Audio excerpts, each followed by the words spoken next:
the first of this year.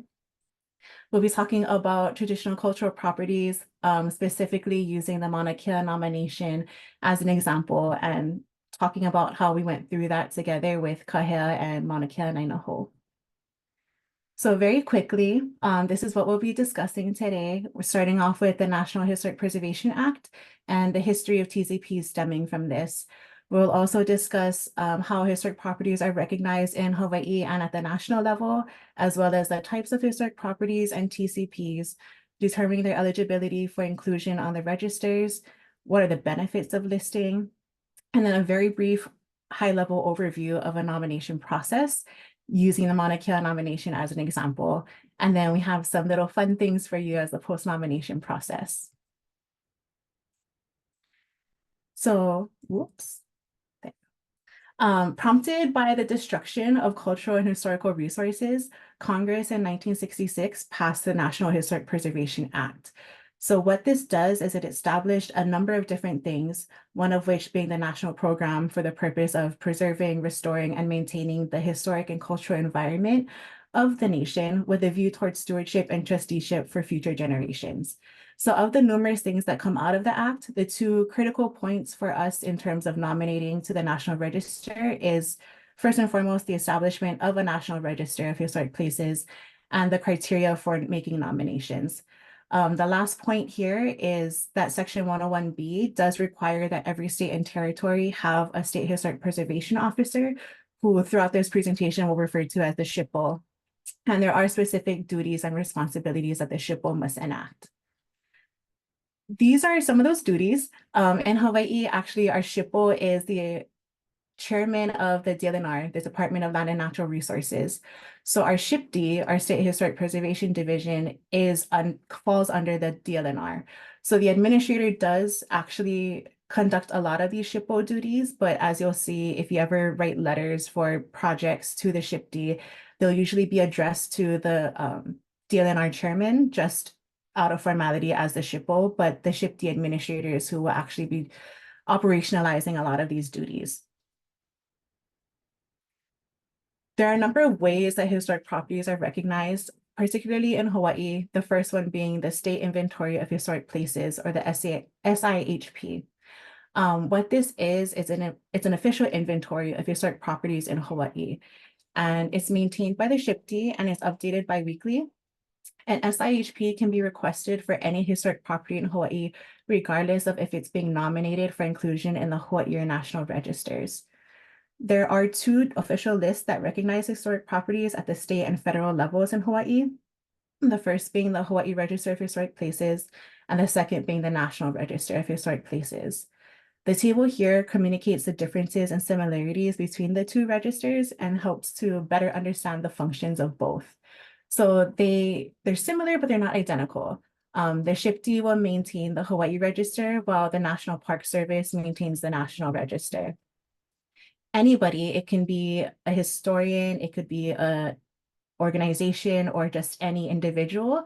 Anyone can nominate a historic property to the Hawaii Register, but only the SHPO can elevate a nomination for inclusion on the National Register. At the state level, the Hawaii Historic Places Review Board will make the determination for historic properties inclusion on the Hawaii Register, but at the federal level, the keeper of the National Register will determine eligibility of a property's inclusion for the National Register.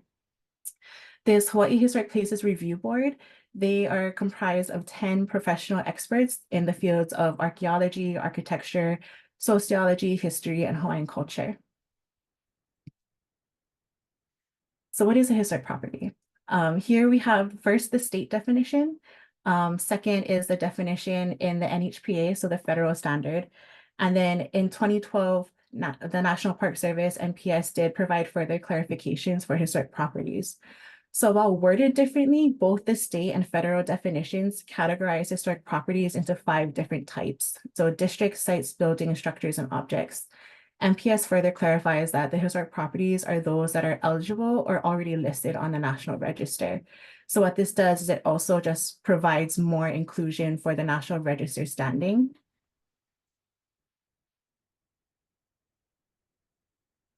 So there are 5 types of historic properties that can be entered for inclusion in the Hawaii or national registers. It's important to note that when you're nominating a property as a TCP, you can also choose to nominate the property as any of these 5 types. Weirdly, the TCP definition was unevenly applied through time. So in its early usage, it was used as it was a separate definition from a historic property, which you see here, which indicates that they aren't the same, but according to the TCP definition, everything could be a historic property.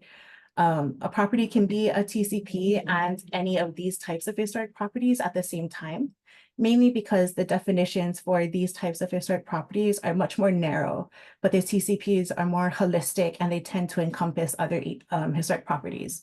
And you'll see that when we build out the Mauna Kea nomination and go through that. So of these 5 listings, you have a district, which is a significant concentration, linkage, or continuity of sites, buildings, or structures or objects. So you see how that kind of includes the other 4 categories. A site is the specific location of a significant event, prehistoric or historic occupation or activity, or a building or structure.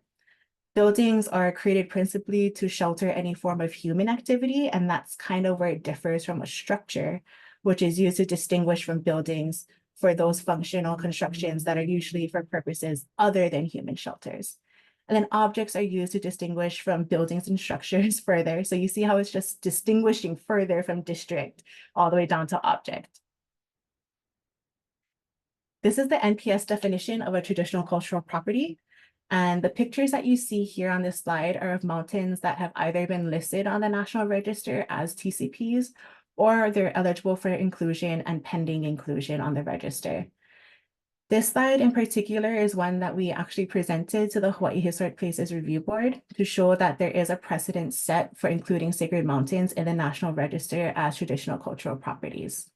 And as you can see from the definition, it is much more holistic than any of the previous definitions for the 5 types of historic properties. So first and foremost, in Hawaii, a property has to meet the National Register criteria for inclusion on the Hawaii Register, meaning that even if you're just nominating a property at the state level, it still has to meet the federal standards. And this can work to your favor if you decide after, say your property gets accepted onto the Hawaii Register, you want to elevate it to the National Register. There's not a lot of legwork you have to do after the first nomination gets approved because you've already met those national standards or the federal standards. So the first step in determining eligibility is to ensure that the property is a tangible property and that it meets one of the 5 types of historic properties. And it also has to be historic, meaning that it has to be at least 50 years old. Second, you need to consider the property's integrity. And integrity is measured in 2 ways, relationship and condition. So for integrity relationship, the beliefs or practices that make the property significant must be specific to that place. If it can be practiced elsewhere other than the physical property itself, it might not meet the level of integrity necessary to be listed. For integrity of condition, the property can actually lose its significance through alteration of its setting or environment. So for example, if you have an urban neighborhood whose spaces and structures reflect historically rooted values of a traditional group, and then those structures are demolished and those spaces disappear due to, say, gentrification, then the neighborhood could lose its significance. Alternatively, on the other hand, cultural values are dynamic and they can sometimes accommodate a good deal of change. So for example, the Kuruk Indians continued to carry out ancient ceremonies along the stretch of Klamath River, even though that stretch is now the site of a highway, a Forest Service ranger station, residences, and I think a timber cutting operation. So in that example, the specific locations important and aspects of the ceremony still remain intact despite the alteration of the landscape itself. It's also important to note in this step that NPS does offer TCP guidance that slightly modifies the National Register guidance for historic properties that fall solely within the 5 categories we discussed previously. So there is a little bit of a modification if you're nominating a property as a TCP in addition to any of those historic properties. So for example, TCPs, to have integrity, the property has to have an integral relationship to the traditional cultural practices or beliefs and the condition of the property must be intact in a way that the relevant relationship between the property and the group that considers the property significant survives. So this means that the integrity of the TCP has to be considered with reference to the views of traditional practitioners. And if the integrity hasn't been lost in their eyes, then it probably has sufficient integrity to justify further evaluation. Then the last step is to evaluate the property with reference to the National Register criteria for significance. And here they are. There are four at the national level. So the first important note here is that the historic property only needs to meet one of these criteria to be significant. The second important note is that not all properties that are significant to a community will qualify as a TCP. So as you see for criterion A, to be significant, the property has to be important to the community and play the same role in the community's tradition as it did in the past. An example of this is the Bassett Grove ceremonial grounds in Oklahoma, where if traditional Seneca ceremonies could be carried out anywhere else, then there would be no strong association between the activity and the place and wouldn't be considered a TCP. But because the ceremonial grounds is a necessary link between a place and the significant traditions of that community and its continual use as a ceremonial ground continues on to this day, it indicates the intimate association between the valued traditional practices and the singular location. Criterion B, a property can be significant for its association with the lives of persons significant in our past. Important note here is person can refer to non-humanoid forms. So meaning it can refer to deities, and they don't have to, so that person doesn't have to have existed in Eurocentric terms. So like in Hawaii, our akua are life-giving elements or elemental forces that can create life. That's not a humanoid, that's not a person in a Eurocentric term, but it would still, if you can ascribe significance to a property through, or sorry, you can ascribe significance of the property to an akua, that would qualify under criterion B. Criterion C, if properties were the cultural resources embody distinctive characteristics of construction or work of a master or possess high artistic value, or they're a component of a larger entity, then the property will qualify under criterion C. The masterworks and the craftsmen associated don't have to be educated or trained in a Western sense to produce works that are of great merit. So the masterwork could be considered a TCP under criterion C if the builder was valued or venerated by the living traditional community. And that's important distinction is it has to be part of the living traditional community. It cannot be the craftsmanship of a community that no longer ascribes that same kind of significance to the practice.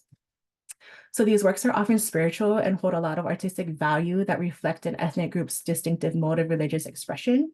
Usually that's how nominations look if they're being qualified under criterion C. So cultural artistry can embody elements like song, dance, costume, which are culturally significant, but they're not necessarily a TCP. You have to remember that the TCP has to be rooted in the physical landscape itself. And lastly, for criterion D, properties that have yielded or may yield important information in prehistory or history will qualify under criterion D. At the state level, the Hawaii criteria mirrors the federal criteria with the inclusion of 2 and 3, which account for the enhanced environmental quality through preservation of the property and the positive contributions to the understanding and enjoyment of the history and culture of Hawaii, the Pacific, or the nation through the historic property's social, cultural, educational, and recreational value. So this is a very high-level brief overview of a 5-step process to nominating on the National Register, specific to Hawaii. So first and foremost, you determine if the property meets National Register criteria and retains historic integrity. If it does, then the nominator will complete the form specific to the National Park Service instructions, and you can find the form on the SHPD website. After completing the form and including all the required documents, you then submit to SHPD by the corresponding review board deadline. So that deadline you can find on SHPD's website, and the review board meets quarterly. So say you finish a nomination, I think we finished our nomination in July, August, and we had to meet the deadline July, because we had to meet the deadline by August to get onto the November calendar for their November meeting, because it was the last one of the year. Otherwise, we would have had to wait to do the nomination until February of this year. That was the next meeting that they were going to have. So you have to be mindful of the deadlines and when they're having their quarterly meetings, and meet those deadlines to get on the next meeting's agenda. All nomination submittals also need to be accompanied by an SIHP request form. So when you are nominating a property to the register, you also need to ensure that it's included in the state inventory of historic properties. So doing the nomination inclusive of the request form will ensure that. If you don't include it, SHPD will tell you in its review letter that you need to submit the form. So once the nomination is submitted to SHPD staff will review the nomination for technical accuracy and completeness, and then they'll render a review letter to the nominator acknowledging receipt of the nomination and requesting any necessary revisions. So you also want to allow yourself some time for that in the event that SHPD tells you to adjust anything or revise certain sections or include more resources or pictures. And you can do that up until the deadline for the next meeting. So once you're on the calendar for the review board's meeting, the review board will meet and the nominator can make a brief presentation on the nomination. These review board meetings are open to the public. You can always go, I believe they're all in person now. Sometimes they're hybrid, but you can also check the SHPD website for that. They do house all of the review board's agendas, all the nominations that they'll be reviewing that day, and all of the testimony that was submitted for those nominations. So once the review board meets, they'll vote to list, deny, or defer a nomination. And in the event that the review board votes to list the nomination as and include it into the historic or the Hawaii historic or the Hawaii register, sorry, the property will then officially be listed immediately. And once the property has been considered by the review board, the nomination can then be submitted to SHPD again for forwarding on to the National Park Service. Once SHPD staff determines that all of those standards are met, then the SHPO will certify the nomination and forward it to the National Park Service so that the keeper of the National Register can review the nomination and make a final determination of its inclusion on the National Register. After that, SHPD will notify the nominator of the keeper's decision. This can come in an email, it could be a letter. It's varied in the past. These are some of the effects of listing, particularly for state and county agencies in Hawaii. First and foremost, UCP designation does provide more information at the beginning of a compliance process. So generally, there will be more information and a clear understanding at the outset of any project-specific or any compliance processes for a project that might affect the historic property. So the main benefits of this is that, again, there's more information at the forefront, which puts the agency ahead in a federal compliance process because the knowledge is already established. So for planning and management, it's helpful because you don't have to do a historic preservation eligibility and significance assessment because it's already been done and established. And it also benefits project proponents for cultural impact assessments required under state law and environmental review, because you already have something whose cultural significance is previously discussed and established and recognized. Both state and federal historic preservation processes do require project proponents to weigh the impacts of proposed projects on historic properties. And that includes previously identified, newly identified as historic properties, as well as those properties that are eligible for listing on the National Register. So it's not just properties that have been included on the National Register, but if the keeper of the register determines that the property is eligible for listing, it also will have to get considered by project proponents when weighing the impacts. It is really important, however, to understand that the laws were created in the context of growth and development, so preservation is not always guaranteed, and listing as a TCP doesn't guarantee preservation. A lot of times in historic preservation review, mitigation is much more common. However, establishing a TCP and its eligibility does give project proponents more information to work with and an earlier understanding of the compliance that would be required. So really digging into the Mauna Kea nomination, I'm going to turn it over to Shelley. Mahalo nui Kuʻupua, aloha no kākou. I'm Shelley Muneoka. I'm here today to present on behalf of Kahea. And just to start, I wanted to go over a little bit who are the nominators. So like Kuʻupua explained that anybody can put forth a nomination. And in this case, it was Kahea, the organization I work with, as well as Mauna Kea Anainaho, who's and we're longtime collaborators and friends. And just want to give a little bit background of who we are and why we pursued this nomination. Because I will say on the front end that I kind of needed to be convinced. Like it's pretty confusing, and it's a lot of resources and effort to pursue. And so I'm hoping that my short portion of this presentation will help unpack some of that, the things that we considered and why we thought it was worth it. So as I mentioned, Kahea and Mauna Kea Ainainaho have worked together for a really long time. Their president is Kealoha Pishora, who's pictured in the center of this picture here.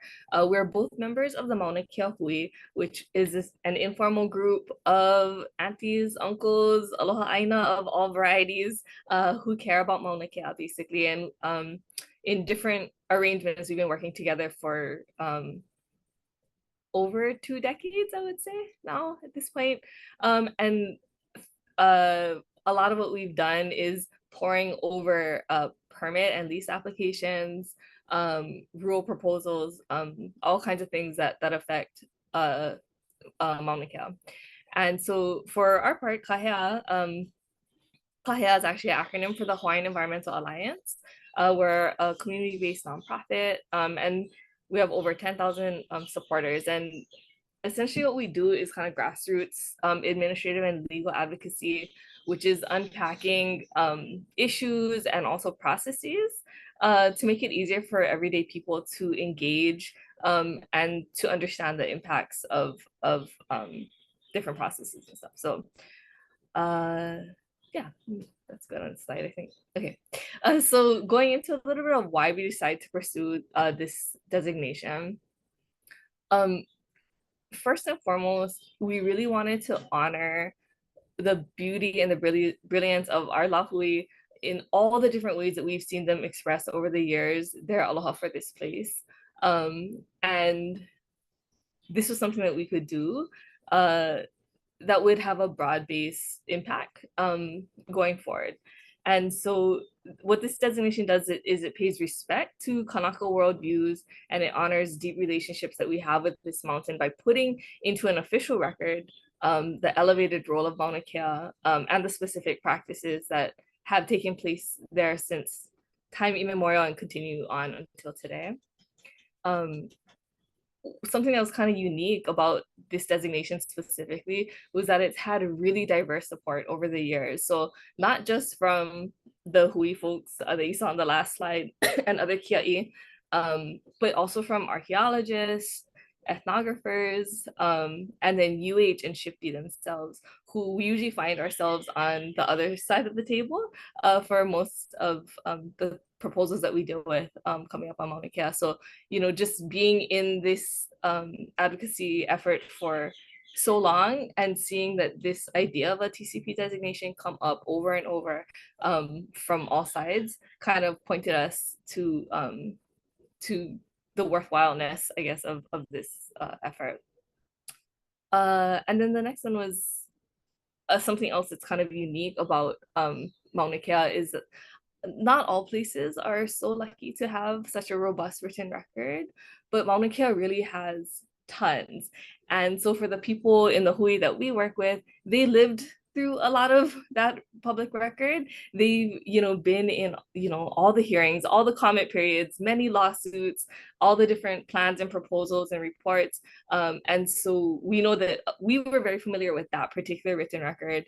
And a lot of times when we prepare for a court case as an example or other things, we're diving into the even older written record about Mauna Kea. And so that would include things like traditional mele, oral histories, ethnographies, like those done by Uncle Kipa and Auntie Onaona Mali, who are like superstars in our eyes, who were, you know, were amongst those who early on identified Mauna Kea as a place that would be appropriate to list as a TCP.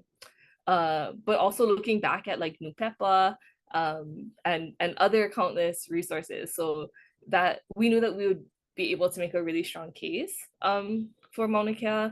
And for me, it's like this is all of these different sources are these repositories of generations of love for this place.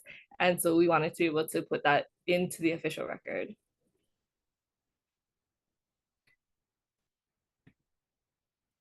So some of the other considerations that we are looking at was, first of all, it was really important to us that there were limited risks in the sense that it would have no effect in terms of there'd be no transfer of title, authority, or management of any lands to the state or federal government. A lot of folks get a little bit nervous when they hear federal or national register.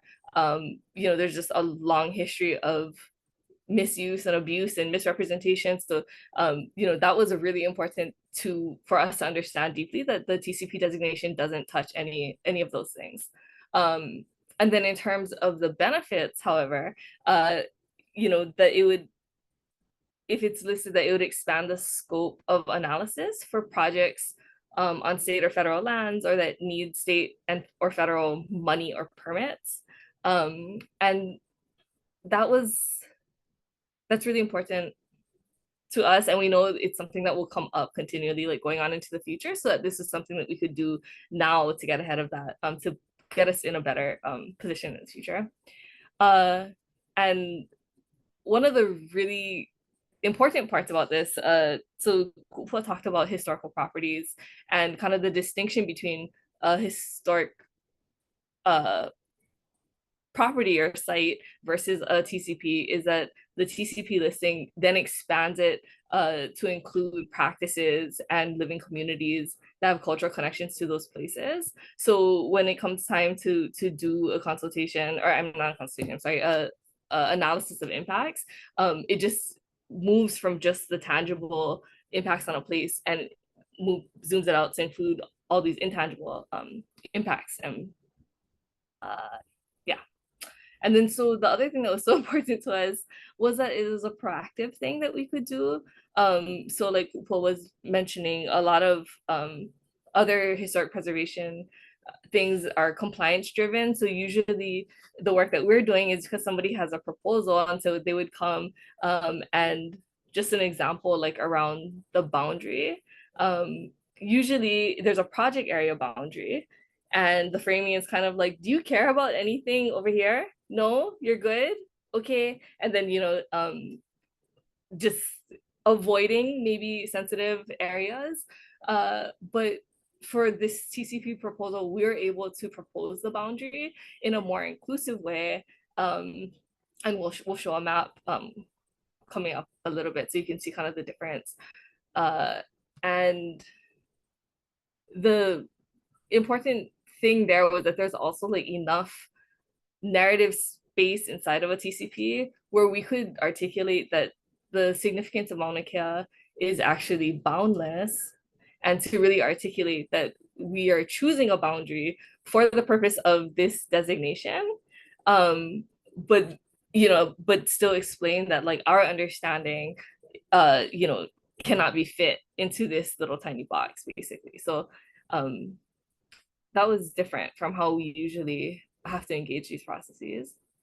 And then the last thing that was important was that Mauna Kea meets or exceeds all the criteria at both the state and federal levels, as Kuʻupua gave us a really good overview, and we're gonna go in and look specifically at how they apply to Mauna Kea in a little bit. But we were told that that's actually pretty unusual, that when TCP nominations are put forth, there's usually one or two criteria that folks focus on, but Mauna Kea kind of knocks it out of the park for all of them.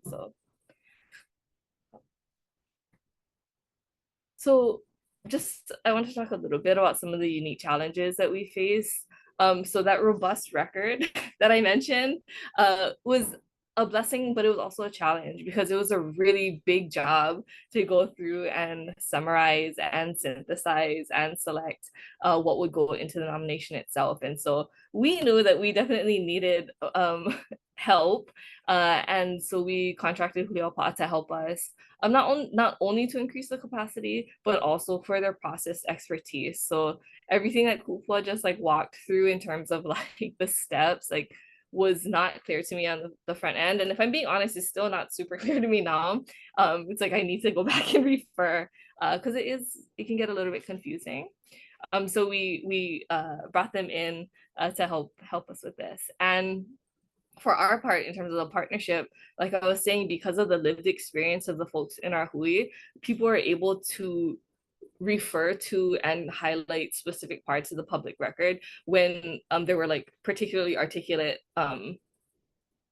expressions about cultural significance and relationships to Mauna Kea, which helped wade through like the tomes of documents. Another unique challenge, of course, kind of goes without saying, but we definitely want to say it out loud, is the highly politicized climate around Mauna Kea. Meant that there's tons of scrutiny from all sides, including inside of our own lahui, understandably, because people are so used to being in kind of protect mode and are very suspicious. And, so we needed to take really extra care about that first point I mentioned, that the TCP doesn't transfer any title, authority, or management of land. Like, I think people still struggle to like believe that.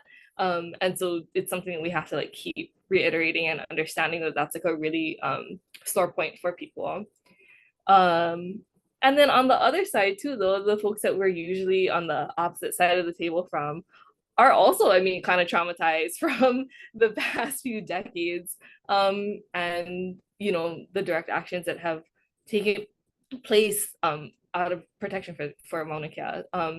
And so for that, when we went to the Hawaii Places Review Board, it was important for us to frame this nomination as really something uncontroversial, and really rare common ground for this place, and to really tell that story and remind, that all along the way that there's been support inside of Shifty, inside of UH, and then also from the Kia'i. And there's not too many things on Mauna Kea that we can point to and qualify that way.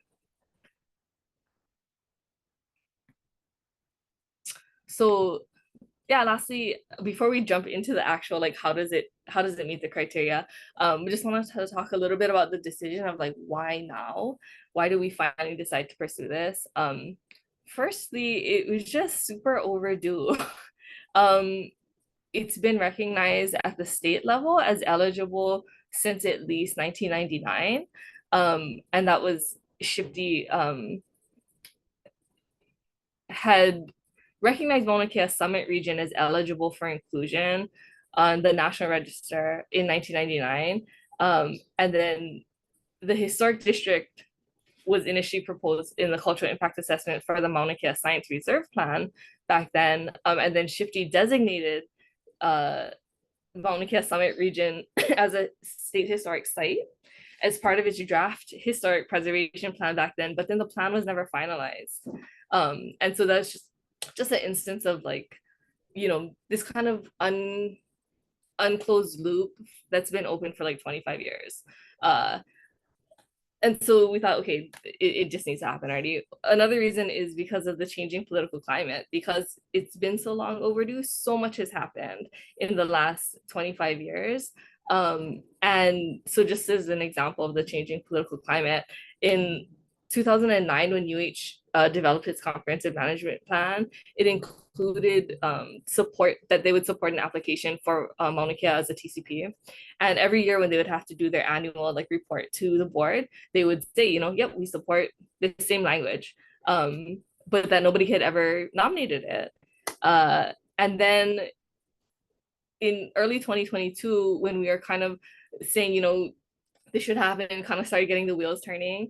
And that year, UH for the first time scaled back their support from this whole summit region to just 3 specific sites. And so for us, it was kind of like, okay, we need to do this sooner than later if support is waning or shifting in this new political context. And then lastly, we really wanted to do this for the accountability for the rhetoric that the state and UH has put out over the years. They've gotten they've put a lot of beautiful language on websites, on forewords of management documents and reports. Like they talk a lot about that they recognize the cultural significance, and yet they still are proposing, things that we think are inconsistent to that. So we wanted there to be something with a little bit more teeth. We wanted to put it into a government acknowledged document. And so for me, it was a really important shift to think this is not us asking them to recognize our worldview. It's about them telling themselves. It's about the government. It's in a document now that they've acknowledged, so that when there are future proposals, we can point to that and say, you've already acknowledged this, and that it can't be given kind of short shrift when it comes time to look at those impacts that this nomination and the listing has given, like the respect and time to flesh out all the ways that this place is like important to us. Yeah. And then I do want to just mention really quickly about the boundary.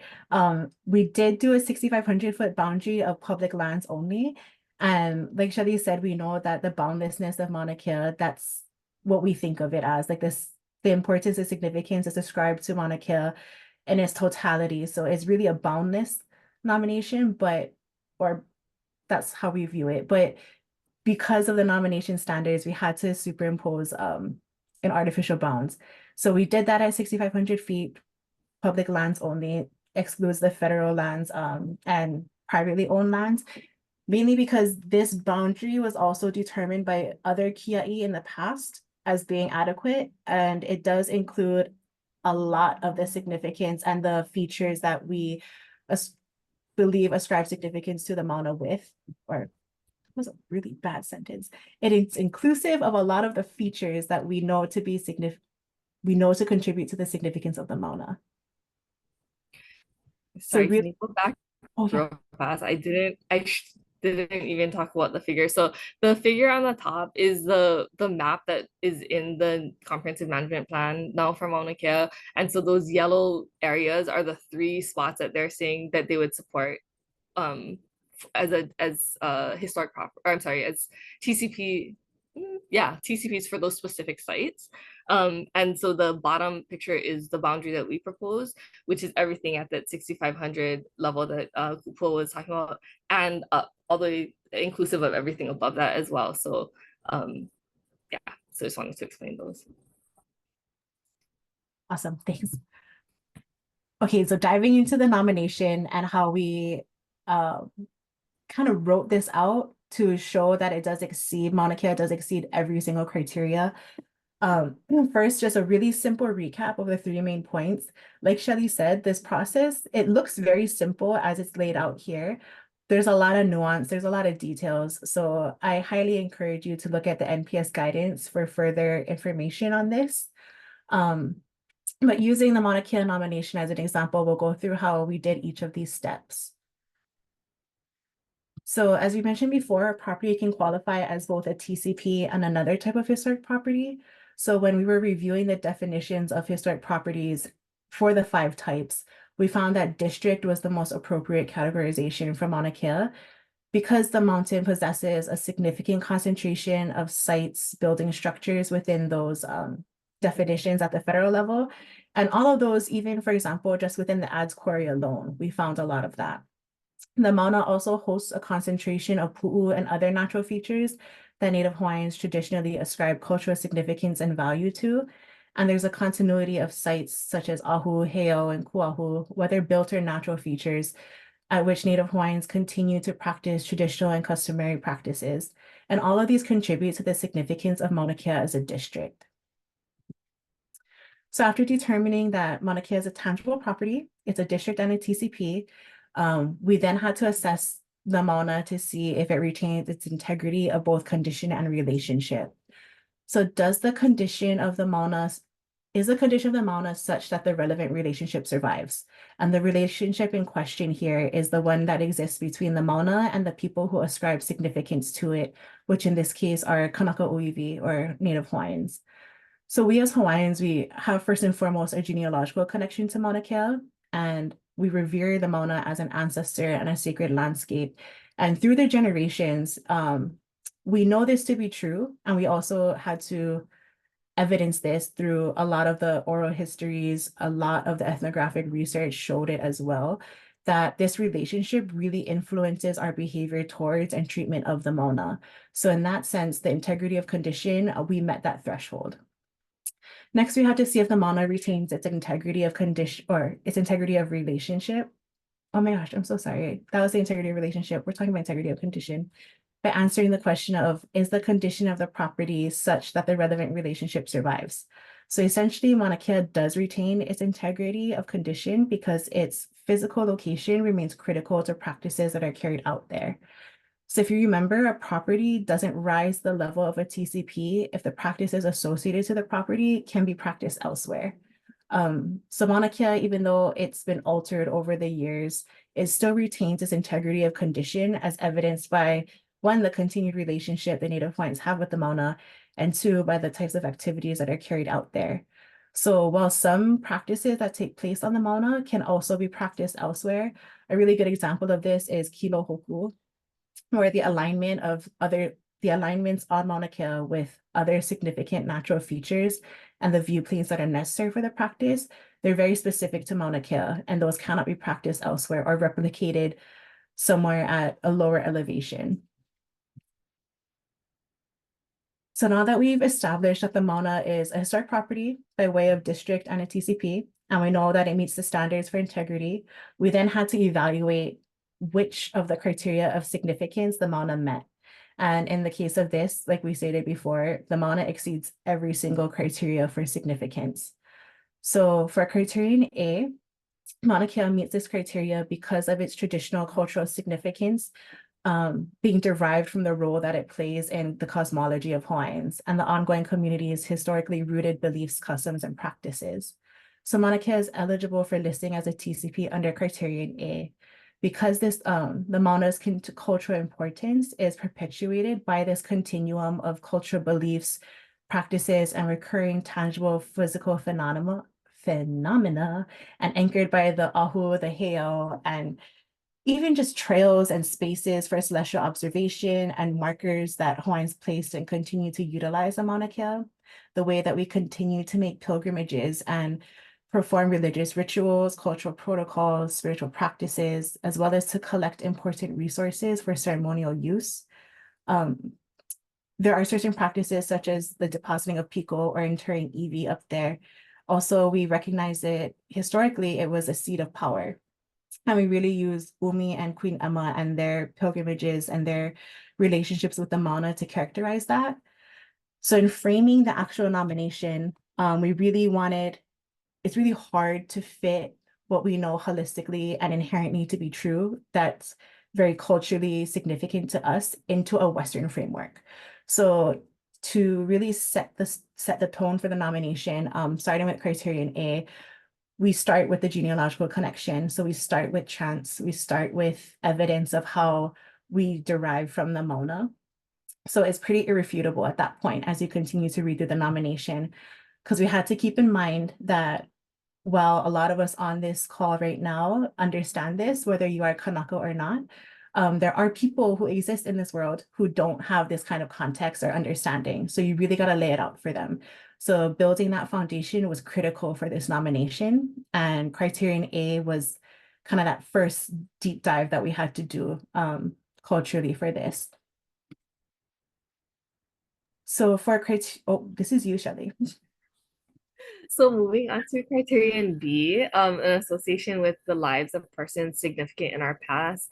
And like Kuʻupua mentioned earlier, persons can also be akua or deities.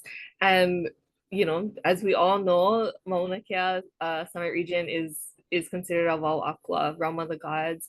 And there are so many deities that are associated with the place, such as Lilinoi, Poliahu, Mo'inanea, Kukahau'ula, and others. And it's like a gift. It's like it was made for a TCP because some of these places are codified in the place names themselves, so in the land themselves that reflect the names of these deities. So it was very easy to make the case for the inextricable tie between the lives of these significant deities and this place. And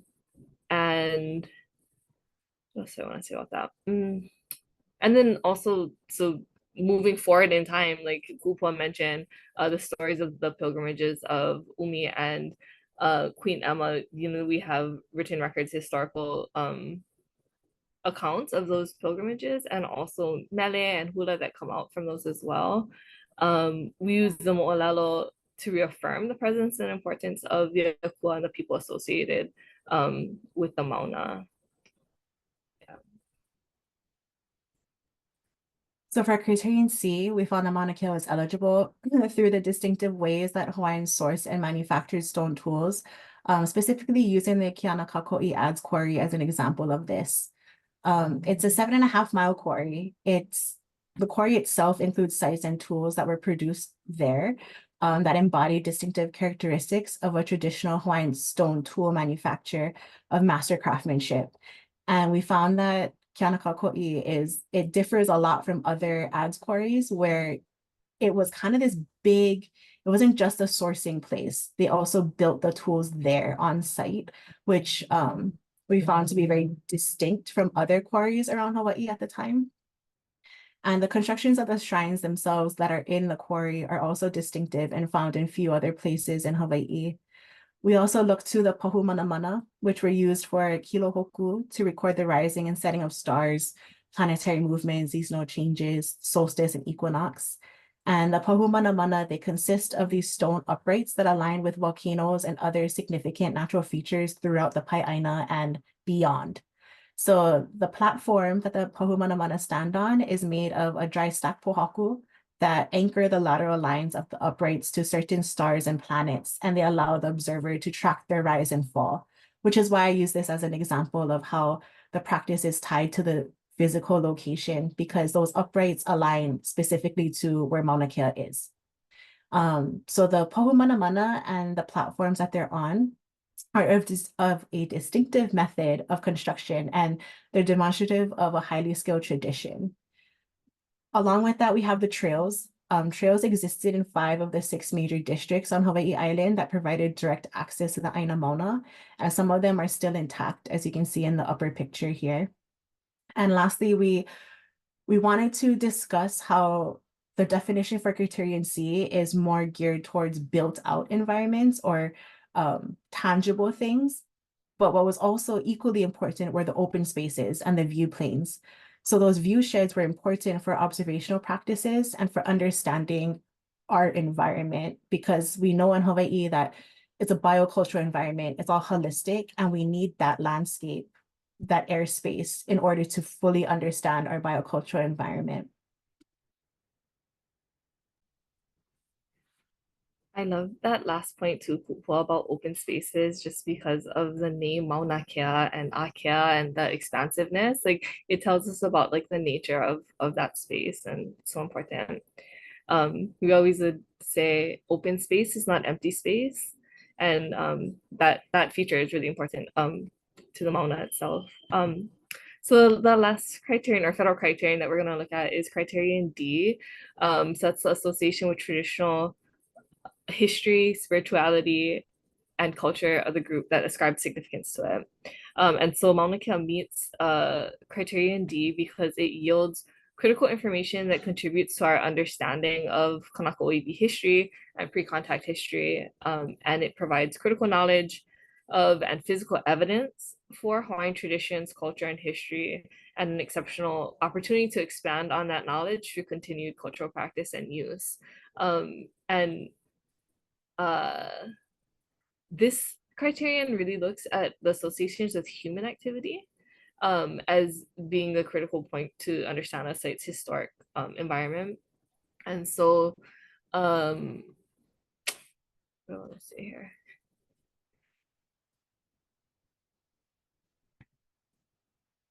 So, for example,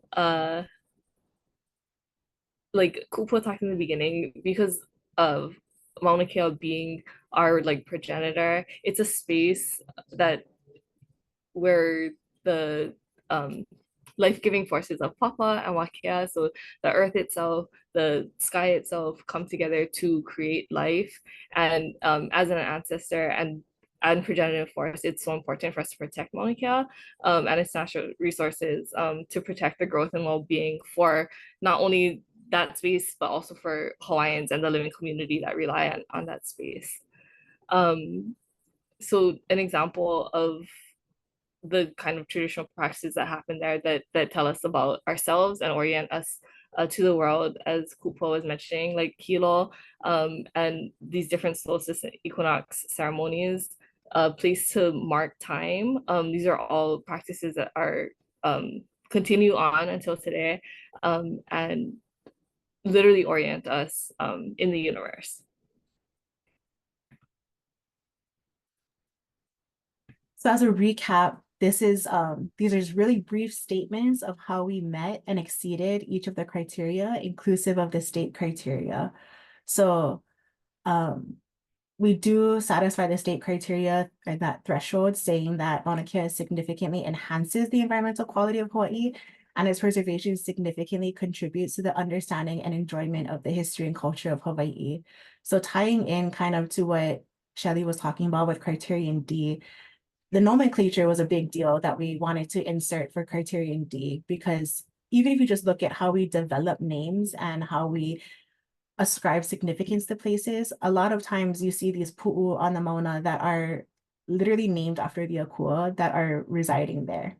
And we know it to be a genealogical connection for us to the akua. A lot of us we will trace to Papa and Wakea as a progenitor gods. So we had to kind of bring down the spirituality aspect to a more fundamental understanding for a Westerner.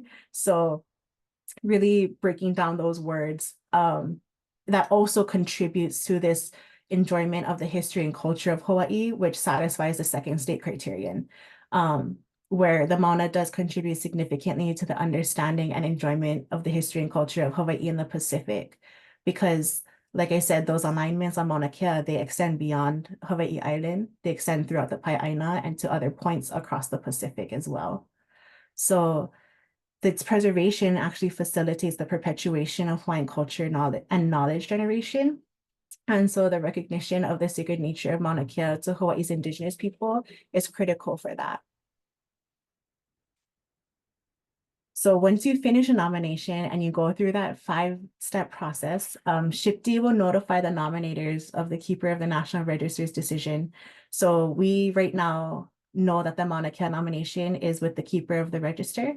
So we're just awaiting review and notification from SHPD on the Keeper's decision. If you do ever want to look up if a place has been nominated for the National Register, you can always look up the National Register database and research. And if you want to see where which properties in Hawaii are on the state register, SHPD does have a list of properties nominated to the register on their site. I will say the section on their website that says this, there's a link to it. It links you back to their homepage. So I would highly suggest you just type into Google Hawaii Historic Places Review Board. Because when you get to that page, it shows all of their meeting agendas, inclusive of all the nominations that they were reviewing and the testimonies attached to those nominations. So you can actually view the nominations in their entirety there. And I'm going to hand this over to Shelley for a very important announcement. So just to give an update of where we landed with the nomination, the listing, with the help of the broader Lahui, we are able to successfully get Mauna Kea listed on the state historic register. And today is actually the deadline for public comment to have it listed on the National Register of Historic Places. So we put together a easy like click and send testimony if folks are so inclined and want to lend your voice to this effort. Today's the deadline for that. And I just wanted to make a note and a shout out to Julio Pa'a and Kuʻupua specifically. Like when we went to the Hawaii Places Review Board to put this nomination forth, they were like totally blown away by her presentation and were like, can we have that? Because it was done in such a stellar way, and I think really different from how nominations usually come in for them. And they really wanted to hold it up as an example of how to really articulate a place meeting each of those criteria. So yeah, superstar. But I hope you folks are able to scan this QR code. If not, Shelley did drop the link in the chat for folks to copy paste. But otherwise, mahalo nui for joining us for this hour and a half webinar. I will turn it back over to Amber.